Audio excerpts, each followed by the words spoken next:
യഥാക്രമം വിശ്വം യഥാ നൈവേദമാത്മനഃ സുപ്തേരിവ പ്രാദുരാസീത് യുഗവത്സസ്യ വീക്ഷയാ. രണ്ട് സിദ്ധാന്തങ്ങൾ വേദാന്തത്തിൽ നിലവിലുണ്ട് പ്രപഞ്ച സൃഷ്ടിയെ സംബന്ധിച്ച്. ഈ പ്രപഞ്ചം ഉള്ളതാണ്, അതിനൊരു സൃഷ്ടാവുള്ളതാണ്, സൃഷ്ടിക്കപ്പെട്ടതാണത് എന്നുള്ള നിലപാട് സ്വീകരിച്ചുകൊണ്ട് അങ്ങനെയായാൽ ഇത് ആരെങ്ങനെ സൃഷ്ടിച്ചു, അതിൻ്റെ പല വശങ്ങളാണ് ഈ അധ്യായത്തിൽ ഇതുവരെ ചർച്ച ചെയ്തത്. അപ്പോൾ അതിൻ്റെ ഏറ്റവും അവസാന ഭാഗത്ത് വരുന്നതാണ് പരിണാമമല്ല എന്ന് പറഞ്ഞില്ല. അർക്കാദ് യഥാക്രമം പരിണാമം എന്നുള്ള വാക്കിന് പകരം യഥാക്രമം എന്ന് പറയുകയും കൂടെ ചെയ്തു. അർക്കാദ് യഥാക്രമം വിശ്വം നിവേദം ആത്മന സുപ്തേരിവ പ്രാദുരാസീത് യുഗപത് സസ്യവിക്ഷയ. അതെങ്ങനെയാണ് യുഗപത് സൃഷ്ടിയുടെ സ്വഭാവം? ഒരാൾ കിടന്നുറങ്ങുമ്പോൾ ഈ ലോകമുണ്ടോ? ഒരാൾ പൂർണ്ണമായ ഉറക്കത്തിലാണെങ്കിൽ അയാളെ സംബന്ധിച്ചിടത്തോളം ആ ലോകം ഉണ്ടോ ഇല്ലേ? ഇല്ലല്ലോ. പെട്ടെന്ന് അയാൾ കണ്ണു തുറന്നപ്പോൾ ഈ ലോകമെല്ലാം ഉണ്ടായോ? ഈ ലോകമെല്ലാം ഉണ്ടായില്ലേ? അയാളെ കൺമുമ്പിൽ ഉണ്ടായില്ലേ? അത് കുറേശ്ശെയാണ് ഉണ്ടായത്.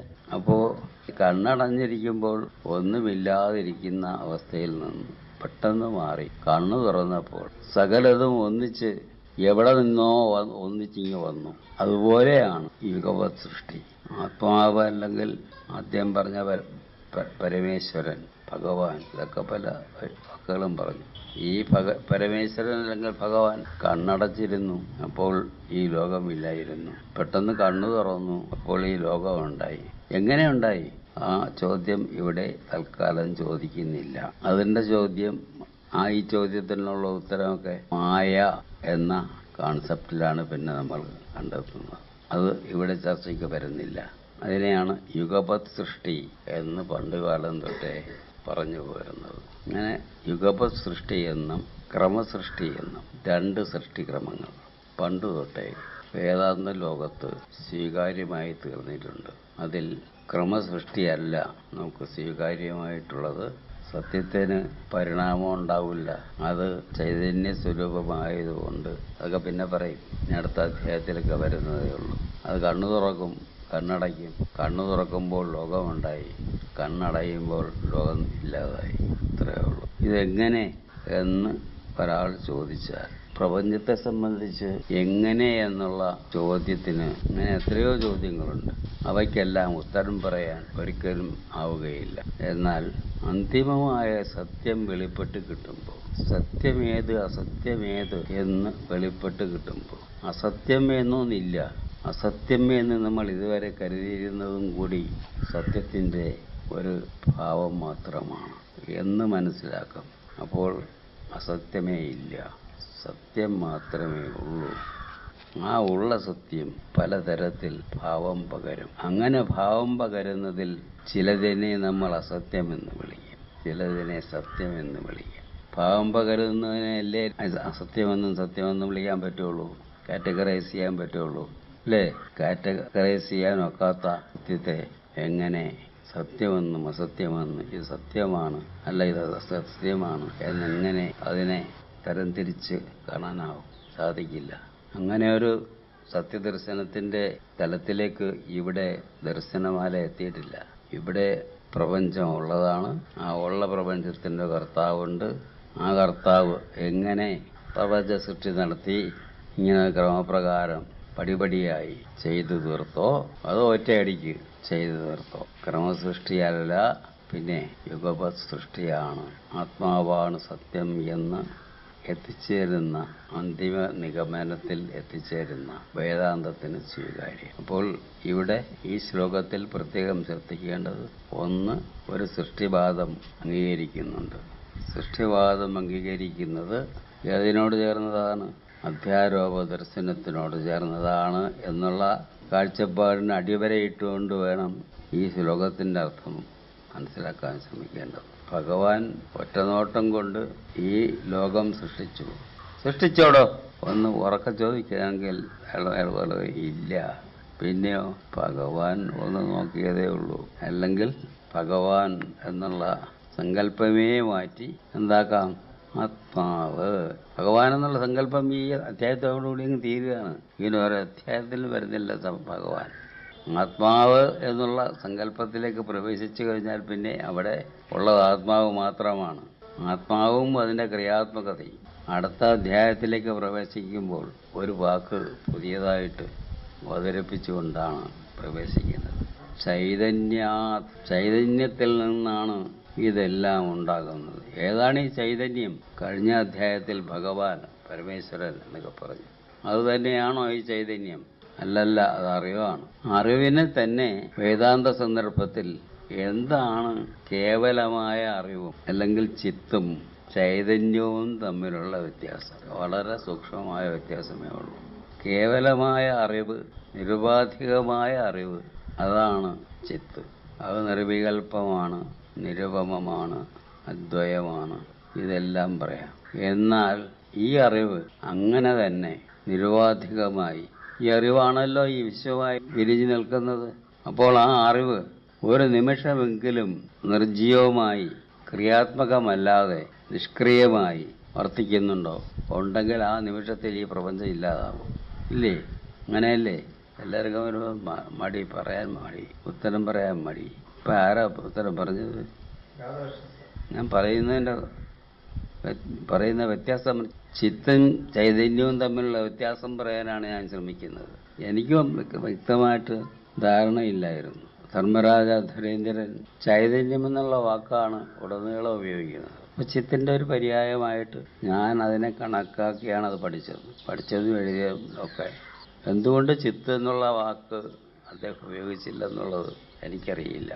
നടരാജഗുരു ചൈതന്യാതാഗതം സ്ഥൂല സൂക്ഷ്മാത്മകമിതം ജഗത് എന്ന് പറഞ്ഞിരിക്കുന്നതിൽ ചൈതന്യത്തിന് പ്രത്യേക സ്ഥാനം കൊടുത്താണ് വ്യാഖ്യാനിച്ചിരിക്കുന്നത്.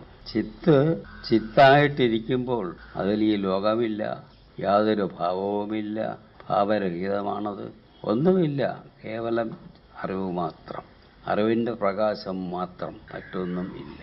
എന്നാൽ അങ്ങനെ ഒരവസ്ഥ നമുക്ക് ഇങ്ങനെ തത്വം പറയുന്നവർക്ക് ഇവിടെ ഇരുന്ന് ഭാവനയിൽ കാണാം എന്നുണ്ടെങ്കിലും അങ്ങനെ ഒരവസ്ഥയിൽ ഈ പരമമായ സത്യം ഒരിക്കലെങ്കിലും, ഒരു നിമിഷമെങ്കിലും ഇരുന്നിട്ടുണ്ടോ? അങ്ങനെ നിഷ്ക്രിയമായി ആ ചിദ്വസ്തു ഇരുന്നിട്ടുണ്ടെങ്കിൽ ആ നിമിഷം പ്രപഞ്ചം ഇല്ലാതായി തീർന്നിരിക്കണം. അങ്ങനെയല്ലേ? അപ്പോൾ ചിത്ത് നമുക്ക് തത്വപരമായി നോക്കുമ്പോൾ കേവലമായ അറിവായി അതിനെ ഇങ്ങനെ ഭാവനയിൽ കാണാം എന്നുണ്ടെങ്കിലും ഒരു നിമിഷവും ആ ചിദ്വസ്തു നിഷ്ക്രിയമായി ഇരുന്നിട്ടില്ല എന്നുള്ള വസ്തുത നമ്മൾ മറന്നു പോകരുത്. അത് ക്രിയാത്മകമായി മാത്രമേ ഇരുന്നിട്ടുള്ളൂ. അങ്ങനെ ചിദ്വസ്തു ക്രിയാത്മകമായിരിക്കുമ്പോൾ അതിന് കൊടുക്കുന്ന പേരാണ് ചൈതന്യം. ഈ വ്യത്യാസം ചിത്തും ചൈതന്യവും തമ്മിലുള്ളത് നമ്മൾ മറന്നു പോകരുത്. ചിദ്വസ്തു എന്നത് കേവലമായ ആത്മസത്യം, അത് നിഷ്ക്രിയമായ ഒന്നായി ഇരിക്കുമ്പോൾ നമുക്ക് ഭാവനയിൽ കാണാവുന്ന ആ ഒന്നിന് കൊടുത്തിരിക്കുന്ന പേരാണ് ചിത്ത്. അതിനെ ഒരു വസ്തുവായി, എല്ലാത്തിനും ആധാരമായിരിക്കുന്ന സത്യമായി കാണുമ്പോൾ അത് ചിദ്വസ്തുവായി. ഒരു ചിദ്വസ്തു തന്നെ ഈ ലോക സൃഷ്ടിക്ക് കാരണമായ ക്രിയാത്മക ശേഷിയായി ഇരിക്കുമ്പോൾ എവിടെ ഇരിക്കുന്നു? അതേ ചിദ്വസ്തുവിൽ തന്നെ. അങ്ങനെ ആ ശേഷിയോട് കൂടിയ ചിദ്വസ്തുവിനെ എന്ത് വിളിക്കുന്നു? ചൈതന്യം എന്ന് വിളിക്കുന്നു. ഈ വ്യത്യാസം സാധാരണ ഒരു വേദാന്ത ഗ്രന്ഥത്തിലും കാണുകയില്ല എന്നാണ് എനിക്ക് തോന്നുന്നത്. ധാനമാദിവ പടോ യസ്മാത് പ്രാദുരാസീത് ഇതം ജഗത്. അധ്യാരോപത്തിൽ നിന്നും അപവാദത്തിലേക്കുള്ള ഒരു ചാട്ടം മാതിരിയാണ് ഈ ഒരു ശ്ലോകം എഴുതി വച്ചിരിക്കുന്നതെന്ന് പറയാം. അധ്യാരോപത്തിൻ്റെ സ്വഭാവം എന്താണ്? ഒരു കാരണ സത്യമുണ്ട്, ഒരു ഭഗവാൻ, പരമേശ്വരൻ, ഭഗവാൻ, ആദ്യ കാരണമായവൻ, ഇങ്ങനെ പല രീതിയിൽ ആ അധ്യായത്തിൽ പറഞ്ഞിട്ടുണ്ട്. അതിനെ കുറച്ചുകൂടി എന്താണ് അടുത്ത അധ്യായത്തിൽ പറയാൻ പോകുന്നത് കാര്യകാരണ തത്വത്തെ പറ്റിയാണ്. അപ്പോൾ കാര്യകാരണതയിലേക്ക് പ്രവേശിക്കുന്നതിനുള്ള ഒരു പടി അധ്യാരോപ ദർശനത്തിൽ തന്നെ നമുക്ക് കണ്ടെത്താൻ സാധിക്കും. അതാണ് ഇവിടെ നാരായണഗുരു ദർശനമാലയിലെ അവസാന ശ്ലോകമായിട്ട് അവതരിപ്പിച്ചിരിക്കുന്നത്. എന്താണ്? ധാനാദിവ വടോ യസ്മാത് പ്രാദുരാസീദിതം ജഗത്. ധാനാദിവ വടോ യസ്മാത്. ഒരു കൊച്ചു വിത്തിൽ നിന്നും ഒരു വലിയ വടവൃക്ഷം, അതും സഹസ്രാബ്ദങ്ങൾ നീണ്ടു നിൽക്കുന്ന ആയുസ്സുള്ള വടവൃക്ഷം വളർന്നു വലുതായി നിൽക്കുന്നത് നമ്മൾ കാണുന്നുണ്ട്. അതുപോലെ അതിസൂക്ഷ്മമായ ഒരു കാരണവസ്തുവിൽ നിന്നും ഇവിടെ ഈ അധ്യായത്തിൽ സൃഷ്ടി എന്നതിനെ ഒരു യാഥാർത്ഥ്യമായി അംഗീകരിച്ചിരിക്കുന്നു.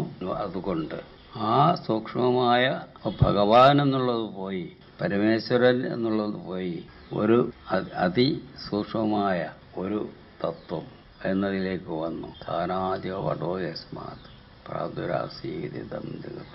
ഏതൊന്നിലാണോ ഇതെല്ലാം ഉൾക്കൊണ്ടിരുന്നത്, ഏതൊന്നിലാണോ സൃഷ്ടിക്കപ്പെടാതെ ഇതെല്ലാം നിറഞ്ഞിരുന്നത്, ആ ഒന്നിൽ എന്തെല്ലാം ഉണ്ട്? സൃഷ്ടിയില്ലേ? സൃഷ്ടി നടക്കണ്ടേ? ആയുസ് ഉണ്ടായിരിക്കണ്ടേ? സൃഷ്ടി വേണം, സ്ഥിതി വേണം, ലയം വേണം. ഇതെല്ലാം ആ ഒന്നിൻ്റെ ഉള്ളിൽ തന്നെ നടന്നിരിക്കണം. അതെല്ലാം ഉണ്ടെന്ന് ഇവിടെ അധ്യാരോപിക്കുകയാണ് ചെയ്യുന്നത്. ഉണ്ടെന്ന് പറയുകയല്ല. ഉണ്ടെന്നുള്ളത് സൃഷ്ടിയുടെയും സ്ഥിതിയുടെയും ലയത്തിൻ്റെയും ഒക്കെ കാര്യം ഇവിടെ സബ്രഹ്മ സശിവോ വിഷ്ണു എന്ന് പറയുന്നതിൽ അത് തന്നെയാണ്. ആ ഒന്ന് തന്നെയാണ് ബ്രഹ്മാവ്, ആ ഒന്ന് തന്നെയാണ് വിഷ്ണു, ആ ഒന്ന് തന്നെയാണ് ശിവൻ എന്ന് പറയുമ്പോൾ അവിടെ ആ ഒന്നിൽ ഇതിനെല്ലാം കാണുകയാണ് ചെയ്യുന്നത്. അവിടെ ആ ഒന്നിൽ ഇതെല്ലാം ഉണ്ടെന്ന് പറയാം, ഇല്ലെന്നും പറയാം. ബ്രഹ്മ സശിവോ വിഷ്ണു സപരഹ, അത് തന്നെയാണ് ഇതെല്ലാത്തിനും അതീതമായിട്ടുള്ള ഒന്ന്. സർവയേവ സഹ, സകലതും സമസ്ത പ്രപഞ്ചവും ആ ഒന്ന് തന്നെയാണ്. അവിടെ ആ ഒന്നിൽ സമസ്ത പ്രപഞ്ചത്തെയും കാണുന്നു. ആ ഒന്നിനെയാണ് ഇനി അടുത്ത അധ്യായത്തിൽ കാരണസത്യമായി നമ്മൾ കാണാൻ പോകുന്നത്. ഇതൊക്കെ ഞാനിവിടെ ഇരുന്നു കൊണ്ട് എൻ്റെ ഭാവനയിൽ തോന്നിയത് പറയുന്നതാണ്. അതൊരു പക്ഷേ സന്ദർഭത്തിന് ചേർന്നതുപോലും ആയില്ല എന്ന് വരാം. കാരണം എൻ്റെ അവസ്ഥ അങ്ങനെയാണ്. അതുകൊണ്ട് 100% ഗുരു പറഞ്ഞത് ശരിയാണ് എന്ന് കരുതി ആരും പോകണ്ട. ഇതൊക്കെ ഇങ്ങനെയൊരു മനോഭാവത്തിലിരിക്കുന്ന വൃദ്ധനായ ഒരാൾ പറഞ്ഞ വാക്കുകളാണ്. ആ വാർദ്ധക്യത്തിൻ്റെ വൈകല്യങ്ങൾ വല്ലതും ഉണ്ടെങ്കിൽ അതൊക്കെ അതിൽ നിന്ന് മാറ്റി അതിനെ മനസ്സിലാക്കണം എന്ന് മാത്രമേ എനിക്കിപ്പോൾ നിങ്ങളോട് പറയാനുള്ളൂ. സഹ എന്നുള്ളത് ആ ഒന്നിനെ ഒരു പുല്ലിംഗ രൂപത്തിൽ ആണ് അവതരിപ്പിച്ചിരിക്കുന്നത്. അപ്പോൾ അതിന് ഈ അധ്യായത്തിനോട് ഒരു ചേർന്നു പോകുന്ന ഭാവം വരുന്നു. ഏതാണ്? അധ്യാരോപ ദർശനത്തിനോട്. അധ്യാരോപ ദർശനത്തിൽ ഒരു ഭഗവാൻ അല്ലെങ്കിൽ സൃഷ്ടാവ് ഒക്കെ വേണം, അല്ലേ? അതിന് ചേരുന്ന വണ്ണം അത് സഹ എന്ന വാക്കുകൊണ്ട് ഗുരു അത് സാധിച്ചു. അതേസമയം ശ്ലോകം തുടങ്ങുമ്പോഴാകട്ടെ ധാനാദിവ, ഒരു ധാന്യത്തിൽ, ഒരു കുഞ്ഞു വിത്തിൽ, അതിനൊരു പുല്ലിംഗ രൂപം ഇല്ല. അത് നവംസലിംഗ രൂപത്തിലാണ് പ്രയോഗിച്ചിരിക്കുന്നത് എന്ന് തോന്നുന്നു. ഏതായാലും അങ്ങനെ ഭാവം ധനിക്കാത്ത രീതിയിലാണ് ധാന്യത്തെ അവിടെ അവതരിപ്പിച്ചിരിക്കുന്നത്. ഇതെനിക്കിപ്പോൾ തോന്നിയ ഭാവന മാത്രമാണ്. അത് ഗുരുവിൻ്റെ ഭാവനയാണ് എന്ന് ഞാൻ കരുതുന്നില്ല. സത്യത്തെ സംബന്ധിച്ച് 2 ഭാവനകൾ ഇവിടെ ഈ ശ്ലോകത്തിൽ ഉണ്ട്. 10ാം ശ്ലോകത്തിന്റെ ആരംഭത്തിൽ, ശ്ലോകത്തിന്റെ തുടക്കത്തിൽ പറയുന്ന ധാനാത് ഇവ വടഹ, എങ്ങനെയാണോ കുഞ്ഞു ആൽവ്യത്തിൽ നിന്നും ഒരു വലിയ വടവൃക്ഷം വളർന്നു വരുന്നത് അതുപോലെ എന്ന് പറയുമ്പോൾ അതിന് അവിടെ ഒരു കർത്താവിന് പ്രത്യേക സ്ഥാനമില്ല. ആ ഒരു കാരണസത്യത്തിനാണ് സ്ഥാനം. അങ്ങനെ കാരണസത്യത്തിന് ഒരു സ്ഥാനം കൊടുത്തുകൊണ്ട് ലിംഗത്തിന് സ്ഥാനം കൊടുക്കാതെ ഉള്ള ഒരു പരാമർശത്തോടു കൂടിയാണ് തുടക്കം. എന്നാൽ ശ്ലോകം അവസാനിക്കുമ്പോഴാകട്ടെ അത് എന്നാലും നിങ്ങളാരും മറന്നു പോകല്ലേ, ഇത് അധ്യാരോപ ദർശനത്തിന്റെ ഭാഗമാണെന്നുള്ളത് എന്ന് നിങ്ങളെയെല്ലാം പിടിച്ചു നിർത്തി, പഠിക്കുന്നവരെയെല്ലാം പിടിച്ചു നിർത്തി ഇതാ സഹ അവൻ എന്നുള്ള വാക്കുപയോഗിച്ച് ആ ഒന്നിനെ ഈ അധ്യാരോപ ദർശനത്തിന്റെ സ്വഭാവത്തിനോട് ചേർത്ത് വെച്ച് കാണുക. ശ്ലോകത്തിന്റെ അവസാനത്തിൽ അധ്യാരോപ ദർശനത്തിന്റെ സ്വഭാവത്തിനോട് ചേർത്ത് വെച്ച്, ശ്ലോകത്തിന്റെ അവസാനത്തിൽ ഇനി വരാൻ പോകുന്ന അപവാദ ദർശനത്തിന്റെ സ്വഭാവത്തിനോട് ചേർത്ത് വെച്ചും കാണുന്നു. ഇതൊക്കെ എനിക്ക് ഇവിടെ വന്നിരുന്നപ്പോൾ തോന്നിയ ഭാവനകളാണ്. അതൊക്കെ ശരിയോ തെറ്റോ ഒന്നും എനിക്കറിയില്ല. താനാദിവ വടോ യസ്മാത് പ്രാദുരാസീതിതം ജഗത് സബ്രഹ്മ സശിവോ വിഷ്ണു സപര. ആ ഒന്ന് തന്നെയാണ് പരമമായിട്ടുള്ളത്. സപരഹ സർവയേവ സഹ, സർവവും അത് തന്നെ. ഓം പൂർണ്ണമദ പൂർണ്ണമിദം പൂർണ്ണാത് പൂർണ്ണമുദച്യതേ പൂർണ്ണസ്യ പൂർണ്ണമാദായ പൂർണ്ണമേവാവശിഷ്യതേ. ഓം ശാന്തി ശാന്തി ശാന്തി.